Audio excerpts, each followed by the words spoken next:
Yusek, Palace has released its initial reaction on the alleged impeachment complaint against President Bongbong Marcos. Siguro po, has he been made aware of these moves, and how ready is he to face claims of betrayal of public trust kung umabot man po sa impeachment complaint talaga? Wala pa nga yung complaint, paano makakapag-ready ang Pangulo? Babasahin muna kung meron mang complaint. At di umano, ito yung nakita na rin natin sa balita, na di umano na may lumapit sa isang mababatas na mga supporters ng isang politician. So, at mukhang sila ay mga miyembro ng DDS. Okay? So, sa mga supporters po ng Vice Presidente na nagnanais po na magsampa ng impeachment complaint, mas maganda po siguro bago magturo at tumingin sa iba, tulungan muna nila ang idolo nila. Una-una dahil ang usapin dito, ang impeachment complaint ay hindi ito pang media lamang. Hindi ito panakot lamang. Mas maganda po na masagot ang mga issue dahil sinasabi nila ang paglalabas di umano ng balak ng mga supporter ng mga Duterte na magsampa ng impeachment. Sinasabi ng iba, ito para makaiwas di umano ang Vice Presidente sa mga isyung paglustay at mga di umanong pagtanggap ng pondo, milyong-milyong pondo mula sa mga drug lords. So mas magandang masagot po yan. At ang Pangulo naman, handa naman po sa lahat ng pagkakataon dahil siya po ay gumagalang sa konstitusyon, gumagalang po siya sa proseso. Pero kung pag-uusapan po natin ay breach of public trust, dahil nabanggit ito tungkol sa di umanong pagpirma sa GAA. Ang Pangulo po, unang-una, hindi po siya nagnakaw ng pera.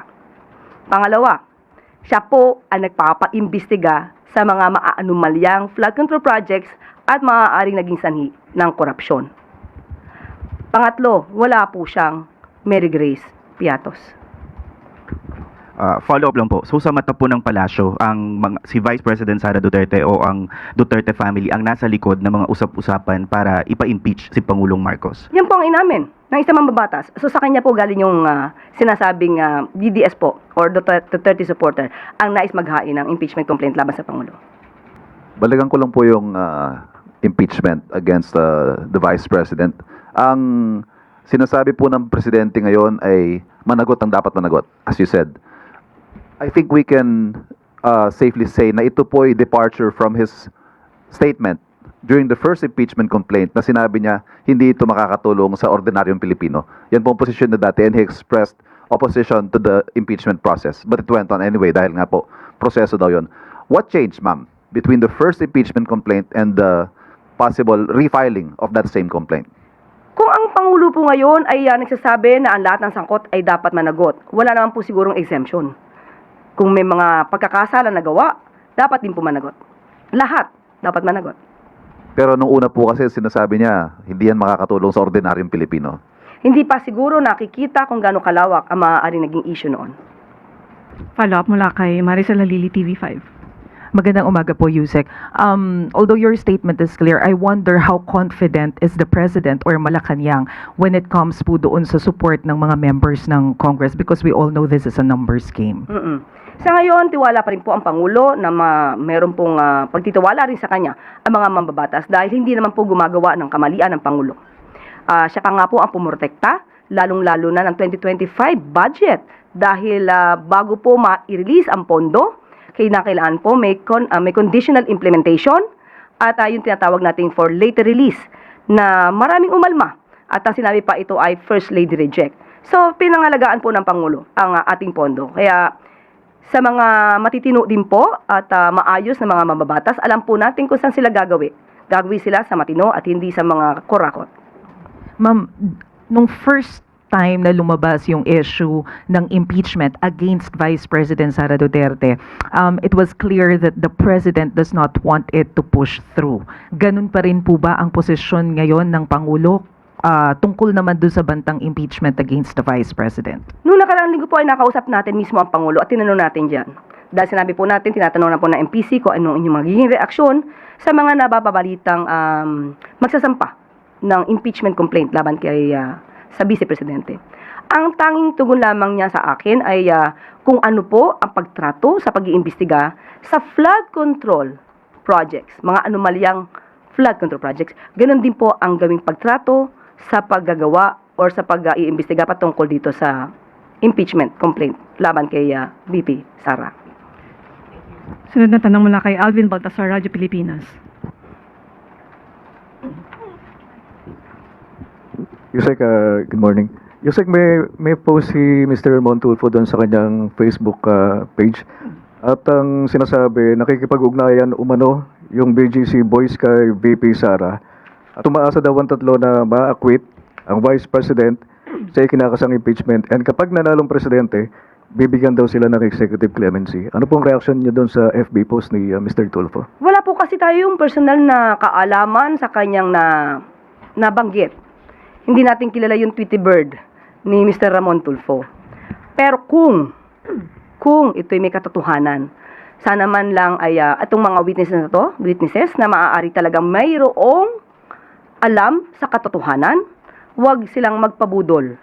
Dahil merong mga nakaraan na umaako, di umano, sa maaari maging kasalanan ng mga kapulisan, pero yung mga kapulisan, ang miyembro ng kapulisan, ang siya nakukulong.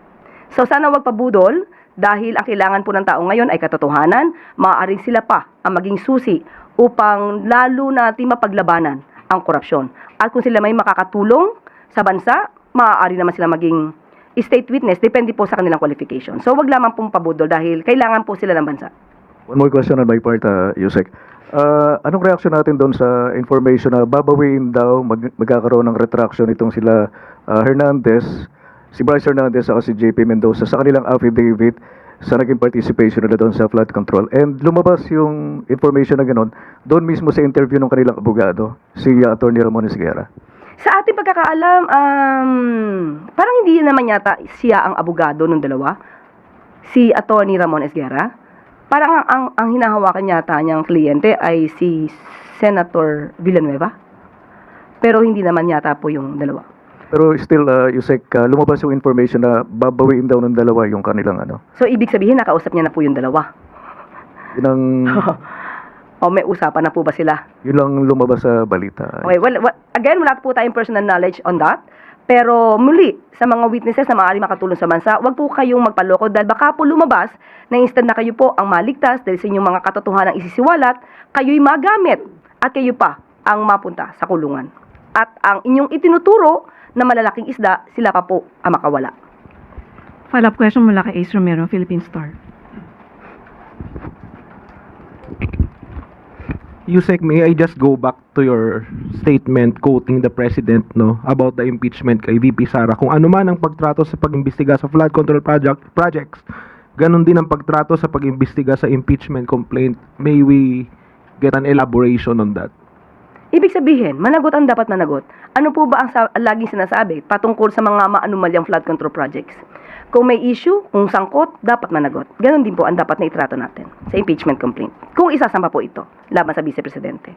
So, balikan ko din yung tanong. May explicit po bang pahayag ang Pangulo kung kanyang susuportahan o mananatili siya sa kanyang stance na magiging hadlang ang impeachment sa pagpasa ng priority bills ng Kongreso? Wala po yata siyang sinabi na impeachment magiging hadlang. Yung dati, sinabi niya dati. Iyon po ang sinabi ng Pangulo. We can read between the lines. Dapat nating itrato ang impeachment complaint kung maisasampa katulad ng pantrato sa masinsinan at malawakang pag-iimbestiga sa maanumalyang flood control projects. So it's accurate to say that the President will not stop the filing of another impeachment against the Vice President? Igagalang niya po ang proseso. Kung ang prosesong yan ay dapat masampa ayon sa mga ebidensya, igagalang po ng Pangulo ang proseso. Salamat po. Kat Domingo, ABS-CBN.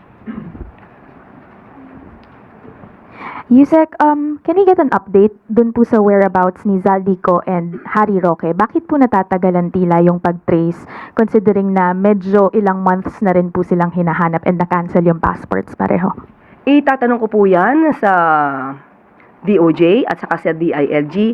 Sa ngayon po ay hindi po tayo nakahingi ng update dahil hindi po siya ngayon nabibigyan ng tamang pagtugon dahil marami rin pong mga issues na dapat tugunan.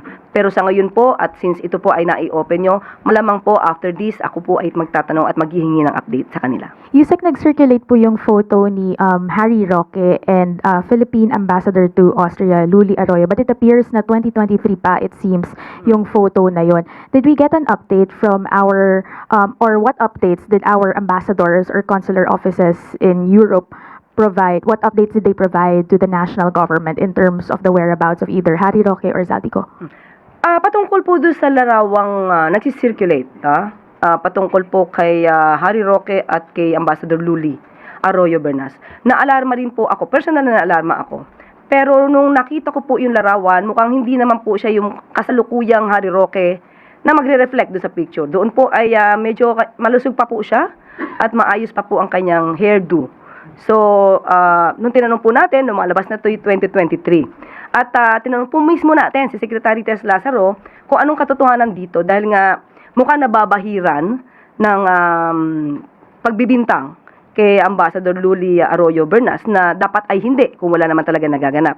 Ayon po mismo kay Secretary Tess Lazaro, ay yung larawan na po yun ay 2023 and since then, hindi na daw po naman nakadalaw ang si Harry Roque sa nasabing lugar at sa nasabing opisyal. So, yun po, hindi po siya latest na larawan. Ma'am, yung embassy sa Netherlands, wala po silang kahit anong information? Wala po akong connection ngayon sa embassy sa Netherlands kung patungkol po dyan. At muli, itatanong ko dahil hindi ko pa po sila natanong patungkol po dyan. Sunod na tanong mula kay Junel Maribuhok, UNTV. Magandang tanghali po, Yusek. Base sa huling Pulse Asia survey, 48% malapit sa small majority sa mga Pilipino nagsasabing hindi nagtitiwala sa Pangulo na malulutas yung issue ng korupsyon sa flood control. 59% naman sa DPWH. Samantala, 59% or majority naman ng respondents ang naniniwala na may mapapanagot na government officials. Ano po ang masasabi ng palasyo po? Ibig sabihin, 52% naniniwala na maririsolba ng Pangulo ang issue sa katiwalian. So majority pa rin po ang naniniwala sa kakayanan ng Pangulo. Hindi naman talaga makakaila na ang Pangulo talaga ay kumikilos para masawata ang korupsyon. Sabi nga natin, hindi lahat sa pagkakataon ang Pangulo ay mag-iimbestiga ng korupsyon sa kanyang panahon. Hindi ito nangyari sa nakaraang administrasyon. Ang sabi nga natin, kung hindi ito gagawin ng Pangulo ngayon, kailan pa? At kung hindi ang Pangulong Marcos ang gagawa nito, sino pa? Siya lang naman po ang may lakas ng loob na maapektuhan man ng kanyang administrasyon. Gagawin niya pa rin po ito para sa taong bayan. So, good news naman po ito. 52% naniniwala pa rin at na ang kakayanan ng Pangulo. At ito pa po, 59% ang naniniwala na mapapanagot ang dapat na mapanagot. So, ito po ay positibo dahil alam nila na ang dapat na managot ay maaaring mabilanggo. Sunod na tanong mula kay Julie Baiza, 1PH. Hello, Yusek. Colonel Mongao voluntary turned himself po last Friday. Sinabi niyo po before na the President is closely monitoring yung developments. Ano na po yung next action or susunod na hakbang ng palasyo after po niyang isuko yung sarili niya? Ang Pangulo lang po, hahayaan na lang po niya autoridad, ang tamang ahensya, na siyang kumilos kung ano nararapat dito. Muli, due process, rule of law, ang paiiralin po ng Pangulo dito.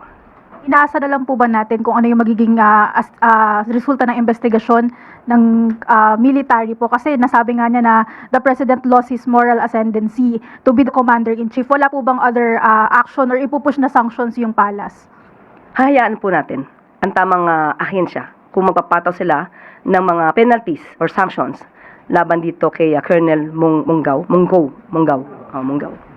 you po.